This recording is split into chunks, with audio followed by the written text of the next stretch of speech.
Hello, everyone.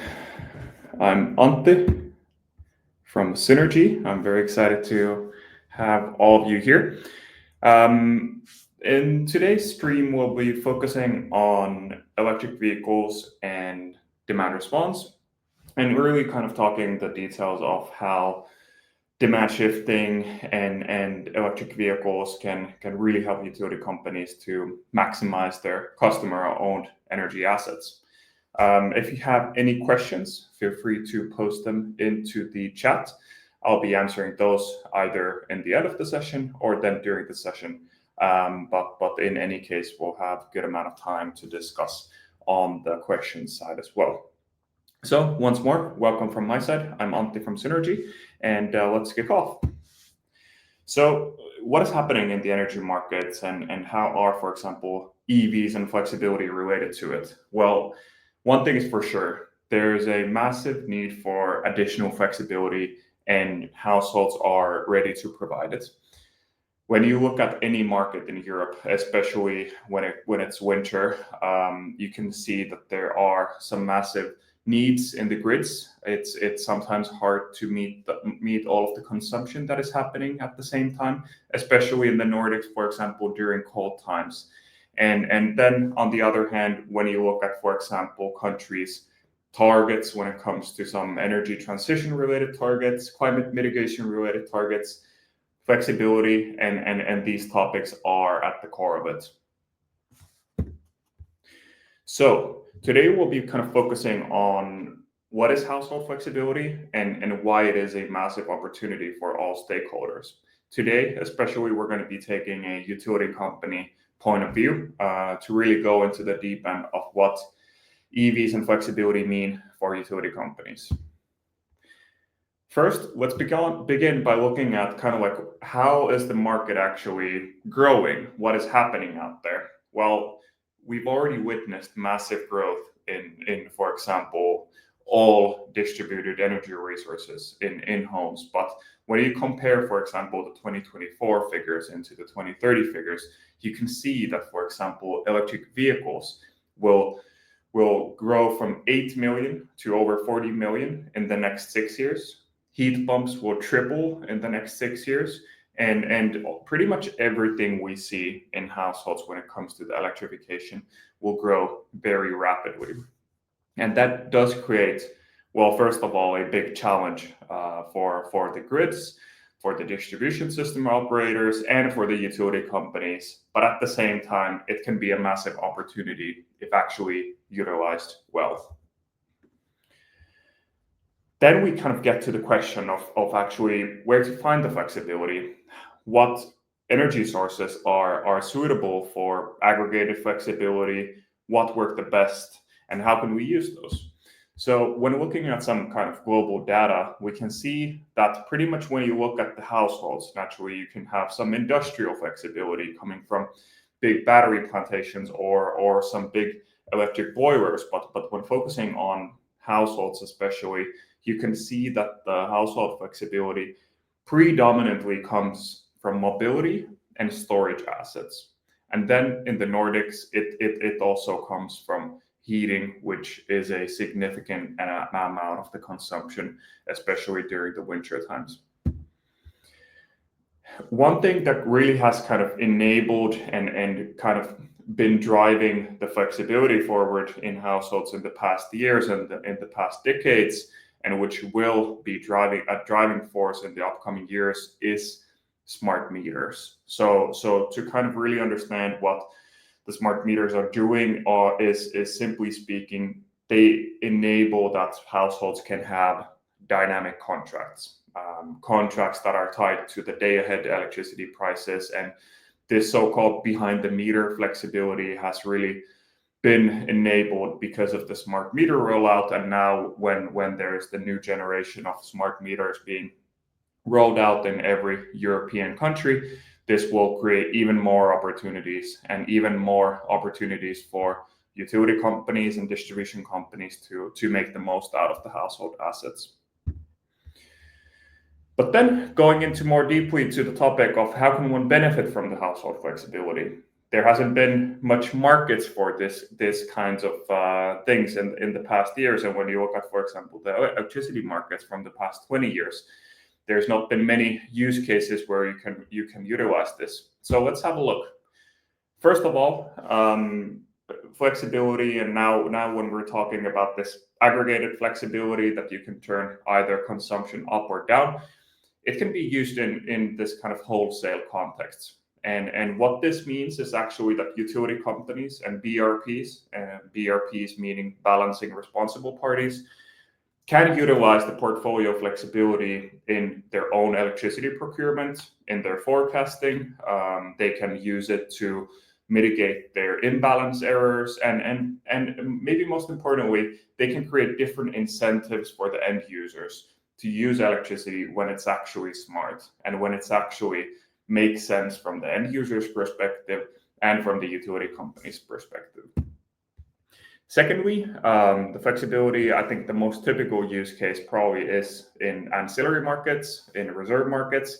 So, for example, participating in the FCRD or AFFR, both quite suitable markets for household flexibility. I think this is the kind of most obvious one where we already see some advancements in, for example, Norway and Netherlands, and in some couple of other markets as well in the European context. And thirdly, household flexibility can be utilized locally. So once again, we're trying to solve a different problem, and the local flexibility really contributes to the local grid congestion and how we can help grids maintain their capability of transmitting electricity at all times. We're seeing marketplaces like Nodes in Norway, Piclo in the UK and Italy and in some other European countries, or GoPax in the Netherlands. So these marketplaces really allow companies with household flexibility to first of all sell the flexibility, but most importantly, it allows the distribution companies, so the DSOs, to really buy the flexibility from the market and to ensure that there's fair competition also from the seller side, so they don't have these bilateral contracts with the sellers. And the only point of that is to really reduce local grid congestion and to make sure that the grids stay up and running all the time. But when going more deeply into these flexibility topics, firstly, we need to understand where everything begins from. And it all begins from demand shifting. Let's go through quickly what demand shifting means in, for example, the Synergi context. The assets we control are at the moment electric vehicles, heat pumps, other heating and cooling devices, and solar assets. Well, in the past couple of years, we've seen a massive wave of different smart charging solutions, and it's quite a no-brainer for EV drivers and for utility companies also to offer.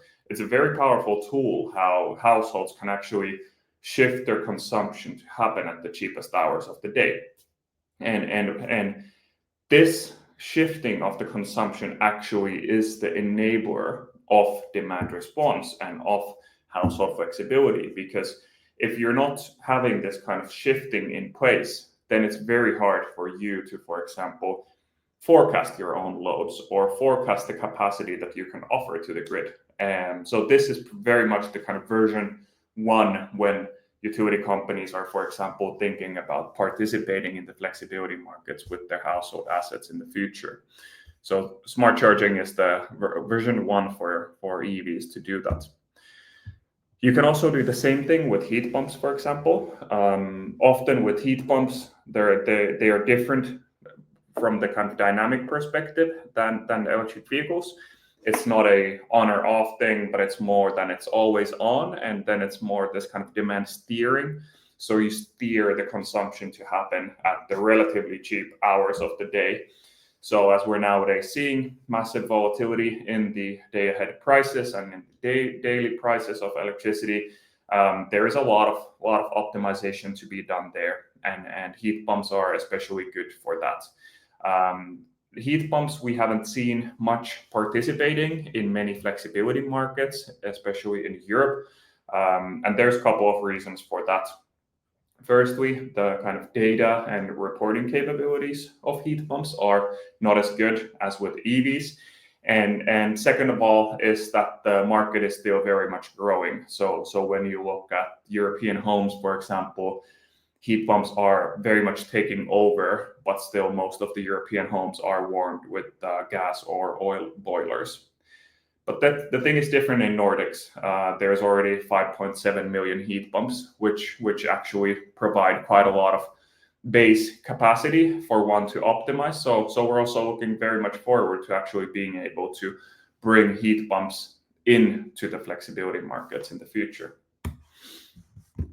Thirdly, solar. Solar assets are also growing rapidly, as we all know. And solar can be used for different kinds of things. Naturally, usually when talking about solar assets, it's about the kind of how to utilize your own solar in the best way possible. But when you actually think about solar and flexibility markets, there's also other use cases. So nowadays in Europe, especially during the summertime, we see more and more days with negative electricity prices. And these negative electricity prices are typically due to this phenomena called the duck curve. And what the duck curve actually stands for is that we have a lot of production happening during daytime, but that's actually misaligned with the consumption peaks. So we do have very much excess production on a daily basis in many European countries on the summers. And how solar could actually participate in helping with this problem is, for example, in some upwards marketplaces. So soon we will go through in detail what the kind of upward and downward mean. But solar could, for example, be utilized in for example, the upward capacity that we actually turn the solar production down when there is vast amount of excess capacity in the grid. And this would help alleviate some of the problems we're witnessing in many European countries nowadays in the summertime. But then let's go a little bit deeper. How can EVs participate in the ancillary markets? That will be the kind of main case study topic of today. When we were discussing about the smart charging and that being a very handy and powerful tool for households to create savings and for utility companies to make sure that the consumption is happening at better hours, we can have a look at what does smart charging actually look like in the demand response context. So let's first go through the kind of metrics we have in here. We have the average charging power, which is marked as 7 kilowatts. We've noticed that with the Synergi EV drivers that it's roughly 7 kilowatts, that some are using a 11 kilowatt hour charger, some are using a Shuko charger, and 7 kilowatts is roughly the average charging power that we witness nowadays. And why is that relevant? Why is the charging power relevant and not, for example, the battery capacity? Well, the average charging power is actually the either upward or downward flexibility we can provide for the grid or for the utility company at any point of time. Then on the kind of x-axis, we have the kind of day listed out, and then the kind of times of days. We can, for example, see from our own users that 6 is the typical time when a household comes home, plugs in the car, and that's when everything begins. So what we do is we pause the charging, we calculate the cheapest hours of the night or evening to charge the car to the preferred limit. And yeah, then that's it. From the household's perspective, nothing is going to happen in the next 5 to 6 hours. Then let's say the smart charging begins at, for example, 1 a.m. and then we need 4 hours of charging. So in this case, it would be 28 kilowatt hours of electricity being charged. And during a very typical night in the markets, this would be how it looks like. We charge for 4 hours and then we reach the desired charging limit in the morning, and then the user, the EV driver, leaves home at 8 or 7 or whatever is the preferred time. But what about if there would be some activation happening in the markets? Let's have a look. So maybe before going deeper into this, let's take a step back and think about what does actually ancillary markets mean, what does reserve markets mean, and to what kind of situations they need flexibility for. Well, first of all, in Finland, for example, Fingrid is the sole grid operator, and why they have these markets in place is that they can ensure that the grid stays up and running at all times during the day, during the month, during the year. They have roughly, I think their kind of uptime is something like 99.999x%. So it's very much their own responsibility, and that is where they need these marketplaces. So, for example, if there would be a very cold night, and there would be much more consumption, they could, for example, buy someone from the reserve markets to actually decrease their consumption to make sure that the grid stays in balance at all times. And that is very much the kind of function of Fingrid and other grid operators in Europe. And for example, in this example, we're seeing very much the same things happening. The user comes home at 6, they plug in their car, we pause their charging, and then we start the charging at 2 or 1. And then actually what happens in this scenario is that there's some activation. There's a need for someone in the grid to actually reduce their consumption and leave out more consumption for others. And in this case, for example, Synergi would be the one offering, let's say, for example, 3 megawatt hours of capacity for the reserve markets. And this would happen by us actually decreasing the charging from 7 kilowatts to 0 momentarily, let's say for 15 minutes. In this example, this case study, we've used the kind of 15-minute activation as the example. And that is something that we, for example, see in the FCR market happening sometimes during the year, that it's 15 minutes. And by providing this kind of 15-minute flexibility of 3 megawatt hours, we can actually help from our own part the grid to stay in balance at all times. And this all happens in the kind of background that the household, the end user, doesn't actually know that anything actually happened. And then after the activation period has gone by, we can continue the charging normally, and then the user will wake up and everything will be as if normal in the morning because the car is being charged still to the desired charging limit. Then you can also do this the other way around. So now this is more simple to activate because this is just the other way around.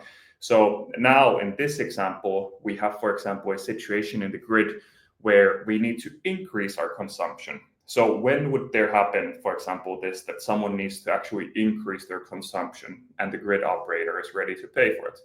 Well, this would happen when there is a lot of excess energy in the grid. This would happen, for example, if there's a lot of solar capacity, for example, during daytime, that the grid operator wants that someone increases the consumption, that there's too little. This could happen, for example, if there's a lot of pumped hydro in the grid. There's many different kind of ways this could happen, and in the future you do see a lot more of this kind of both upward need and then also the kind of downward need of flexibility. So both are very valuable, and different loads, for example, in households can contribute differently to this dilemma. Then let's get to the actual kind of interesting part of the webinar as well. Like what's also like how much one can earn from this? How much can utility companies earn from this? And maybe before kind of going deeper into the numbers, I think one important notion to highlight for everyone here is that why this is also possible to do nowadays. And the reason is that the regulation is also changing. There is going to be a lot of harmonization in European grids, and also from a European standpoint of view, they understand that household flexibility is one core item of energy transition. And without having households on board, without having aggregators, utility companies who actually do the work and create these software solutions for households, it is very hard to envision a world where we can actually run with renewables at all times. So there's a lot of regulation that is changing at the moment, and one core concept is, for example, this independent aggregation.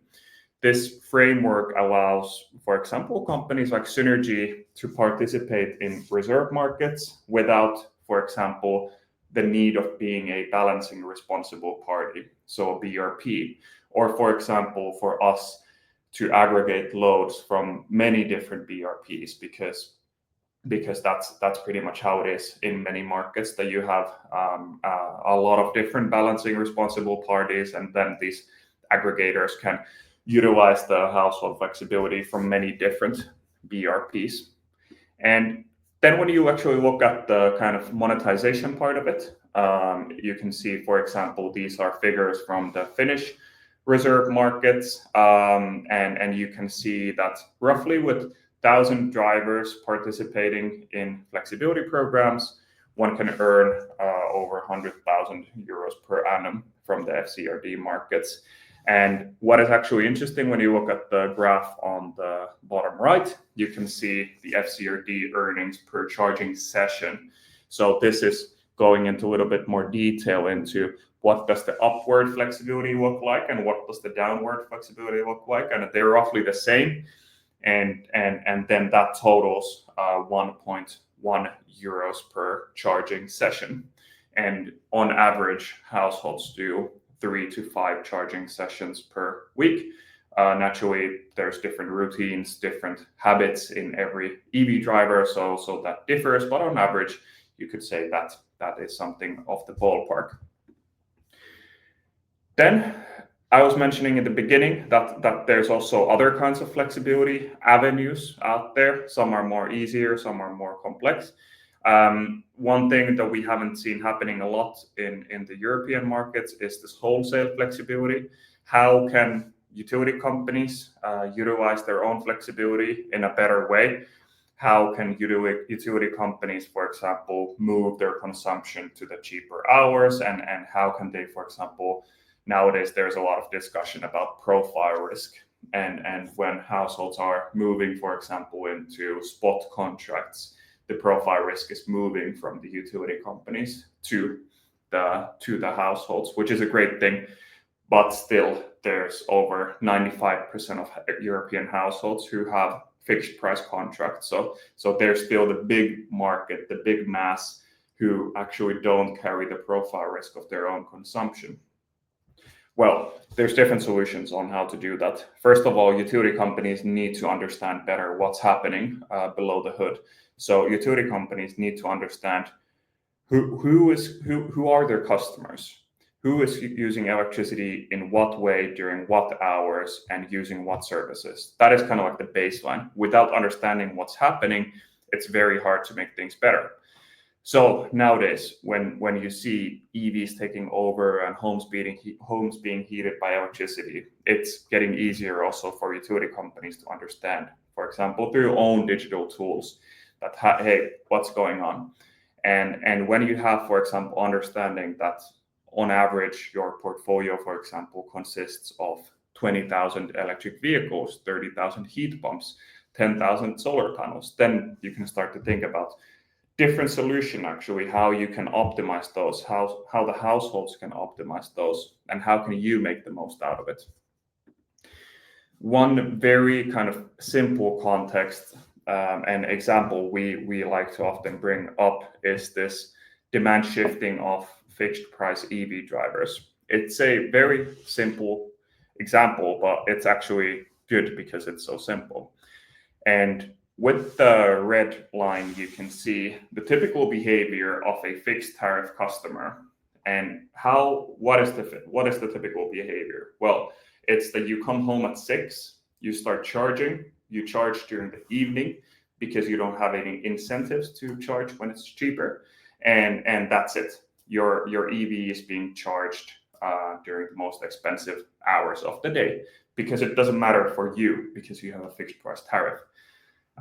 Who pays for this? Well, ultimately, it's the utility company who buys the electricity from the spot market. But ultimately, naturally, you're going to be the one paying for it, because utility companies will need to put a margin for their fixed price. Otherwise, they could not do their business.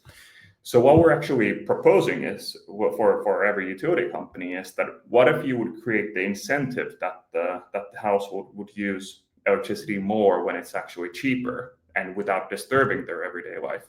And this could be done, for example, with the help of smart charging. So the user comes home at 6, plugs in their vehicle, and what we do is we pause the charging and then charge when it's actually cheap. And we need to create an incentive for the end user to do this, otherwise it wouldn't be possible. And the incentive, for example, could be €5 a month off the utility bill, or €10 every second month. And there's many ways of doing that, but there always needs to be the financial incentive also to do something like this, because ultimately it will benefit everyone.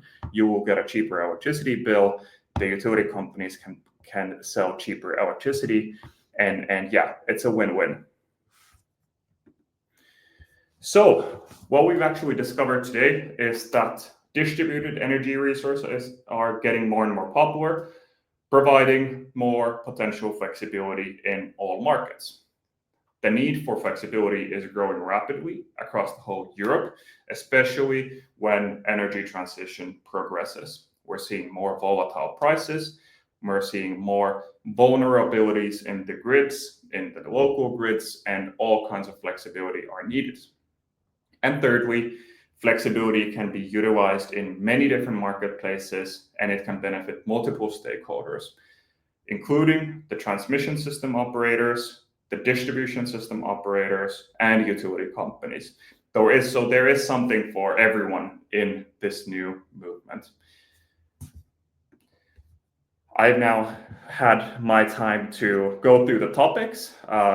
Thank you everyone for tuning in. I hope you kind of got something out of the session, and I hope you understand better the concept of household flexibility, and especially with EVs. And if there's any question, I'd be more than happy to answer those, for example, now or then later via email or LinkedIn.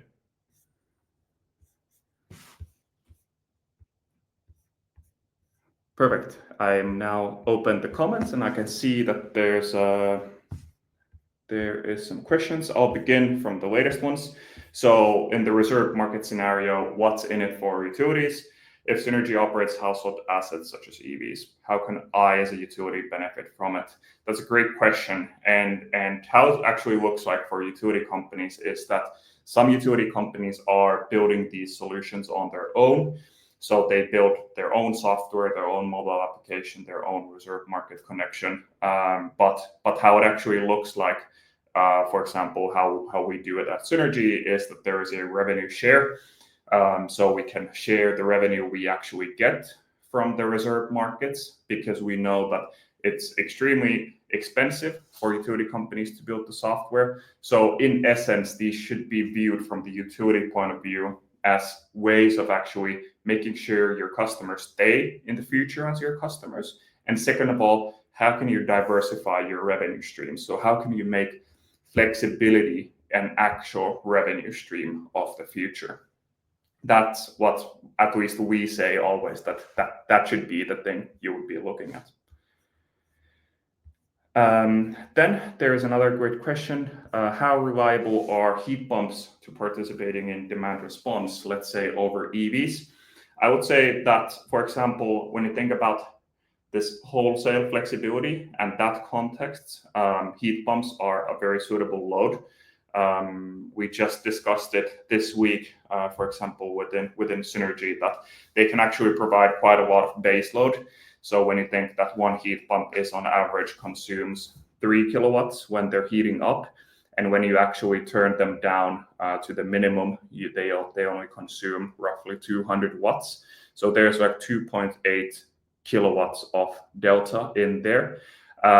What we haven't done yet are these kind of latency tests, that how quickly they can actually move or kind of be turned down or up. But in a way, they are, at least from a kind of load perspective, very suitable for providing this base load, because the good thing about heat pumps is that they're always on compared to EVs, which are just temporarily on. Yes, there's another question about the revenue sharing. I think for us, how we work with utility companies, for example, is that our software works in 15 different countries, but naturally we, as a small company, don't have the capabilities of operating in all of these countries. So how we can actually benefit from utility companies is that we can actually find every home in Europe through them in a much quicker pace. The utility companies have had existing relationships with their end customers for decades, for years, and they have the trust, they have the existing connections and kind of networks. And by utilizing our software, the utility companies can also make the most out of their household portfolio in a different way. And that's kind of like the first part of the partnership that we see as the very fruitful one with utility companies. We can simply work together and make the most out of. And this is, in the end, it's a volume game. You need to have big masses behind the products, otherwise it really won't work. 10 households is not enough. 10,000 would be more preferred. And the utility companies can simply help reach every household that we could not do on our own.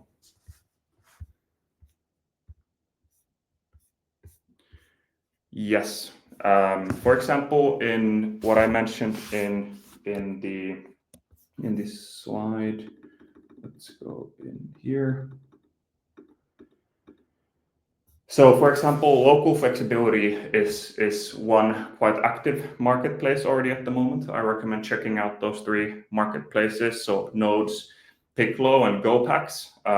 Now also in Finland, there will be the first local flexibility marketplace together with Helen and Fingrid.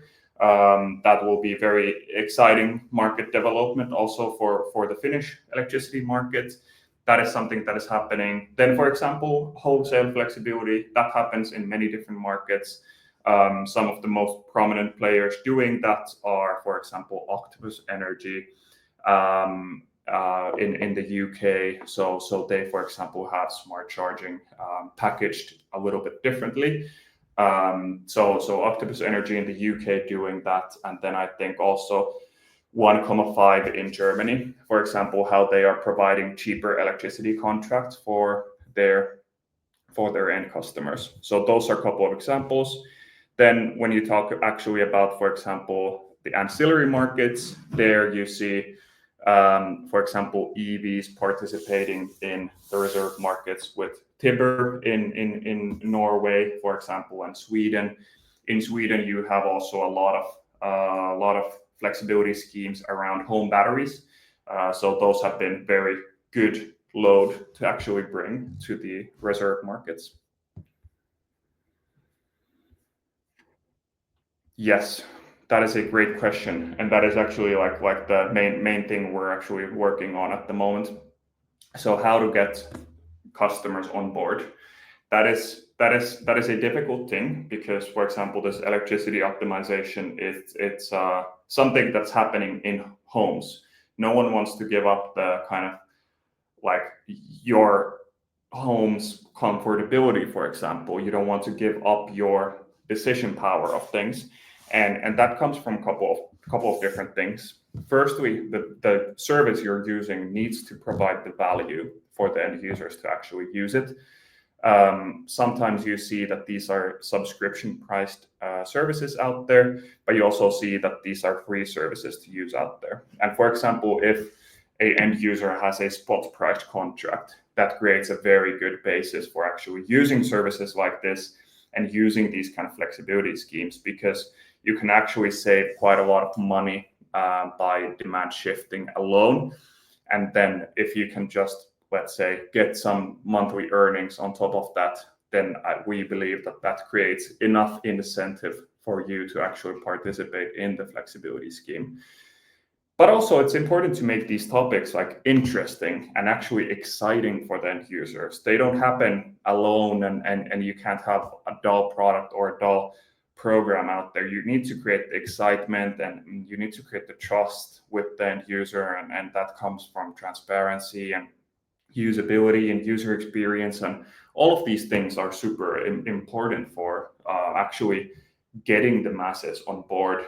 And also, I think one thing I didn't mention yet is making these understandable. So if we're talking in a webinar about ancillary markets or reserve markets, there's people who understand these concepts, but actually when you go into a normal households, they won't understand what ancillary markets means or local flexibility means. They care about how much their electricity costs and how can they lower that.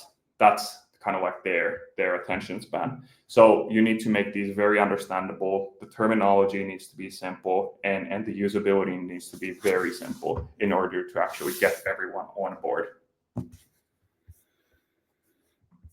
Yes. Are you already active on the reserve markets? Who would choose the market for every hour and make the bids for the marketplace? You are the utility. So we're planning to start participating from Q1 onwards. For example, in Finland, this regulation of independent aggregation is changing in Q1. So for example, in the AFRR market, companies like Synergi can start participating in the market. And how we actually operate is that our portfolio consists of pretty much every BRP in Finland, for example. So it doesn't matter who your utility company is or who the BRP behind the utility company is. So we can make the bidding for every utility. So it's a very turnkey solution also from the utility company side of things, because they don't need to create their own flexibility schemes for households, for example, because the loads we're controlling, for example, with households are very different than, for example, what they're controlling already in the reserve markets, like electric boilers or some bigger industrial plants.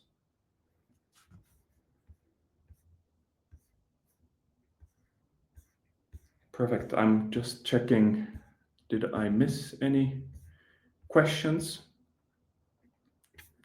I think that was pretty much it. But if there's anything yet you didn't ask or I didn't answer, feel free to say. Otherwise, I think we're soon going to wrap up the webinar. But I would like to thank you, everyone who participated from my part. Hopefully you got something out of this. If there's any questions or anything else, you can always reach out to us. And yeah, if there's nothing else, thanks a lot for joining and wishing you a great rest of the day. Bye.